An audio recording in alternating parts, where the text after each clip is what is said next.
Hello friends, good morning. আশা করি সবাই ভালো আছেন। একটা নিউজ পড়লাম, সত্যি খুব দুঃখজনক ঘটনা। ভাবলাম একটা সচেতনতামূলক ভিডিও বানানো যাক এই নিউজটার উপরে। ভিডিওতে ইউজ করা ভিডিও ক্লিপগুলি কাল্পনিক। তো নিউজটা বলছে একটা বাইকে 4 আরোহী, মানে একটা বাইকে 4জন বন্ধু আর কি, 4 আরোহী ভোরের জয়রাইড পরিণত হলো দুঃস্বপ্নে।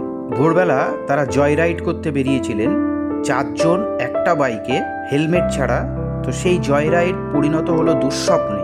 জয়রাইড মানে কি? জয়রাইড মানে হলো হই হাল্লা মস্তি করতে করতে বিশাল গতিতে বেপরোয়াভাবে বাইক চালানো। তো ভোরের কলকাতায় ঘটে গেল এক ভয়াবহ দুর্ঘটনা। সেই জয়রাইডের মাসুল গুনল 4 যুবক। এক ঝটকায় চলে গেল দুটি তরতাজা প্রাণ, আর বাকি দুজনের অবস্থা আশঙ্কাজনক। সোমবার ভোর 5:42 নাগাদ কলকাতা এয়ারপোর্টগামী উল্টোডাঙ্গা উড়ালপুলে নিয়ন্ত্রণ হারিয়ে ভয়াবহ দুর্ঘটনার শিকার হন ওই যুবকরা। বাইক নিয়ে সরাসরি উড়ালপুলের গার্ডরেলে গিয়ে ধাক্কা মেরে ছিটকে পড়ে যায় তারা।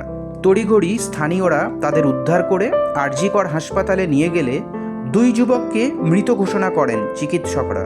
অন্য 2 জনের অবস্থা আশঙ্কাজনক। দুর্ঘটনার কবলে পড়া ওই 4 যুবকের মধ্যে প্রাণ গিয়েছে যে দুজনেরই বয়স 20। ভোরবেলা জয়রাইডের অছিলায় একটা বাইকে চেপে হেলমেট ছাড়াই নেমে পড়েছিলেন রাস্তায়। শুধু তাই নয়, কলকাতা থেকে এয়ারপোর্টের পথ ফাঁকা পেয়ে ভোরবেলা আগুনের গতিতে ছোটাচ্ছিল বাইকটি, যার মাসুলও গুনতে হলো ক্ষণিকের মধ্যেই। নিয়ন্ত্রণ হারিয়ে উড়ালপুলের গার্ডরেলে ধাক্কা মারে বাইকটি, ছিটকে গিয়ে পড়েন 4 যুবক। প্রাথমিকভাবে জানা গিয়েছে গতকাল রাতে একটি বার্থডে পার্টিতে অংশগ্রহণ করেছিলেন তারা। তারপর ভোর রাতেই বেরিয়ে পড়েন কলকাতা থেকে এয়ারপোর্টের উদ্দেশ্যে। কিন্তু গন্তব্যস্থলে পৌঁছানোর আগেই চলে গেল তরতাজা দুটি প্রাণ। এখন কথা হচ্ছে, এই ধরনের দুঃখজনক মর্মান্তিক ঘটনা কিন্তু রোজ ঘটছে। চলে যাচ্ছে তরতাজা প্রাণ, ক্ষণিকের আনন্দ কেড়ে নিচ্ছে মূল্যবান জীবন।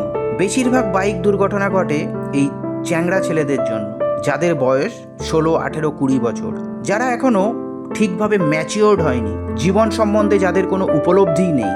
বাবা মা বাইক কিনে দিয়েছে, নিয়ে বেরিয়ে পড়ছে রাস্তায় বন্ধুদের সাথে আনন্দ করতে, কিন্তু তার মাসুল গুনতে হচ্ছে তাদের বাবা মাকে।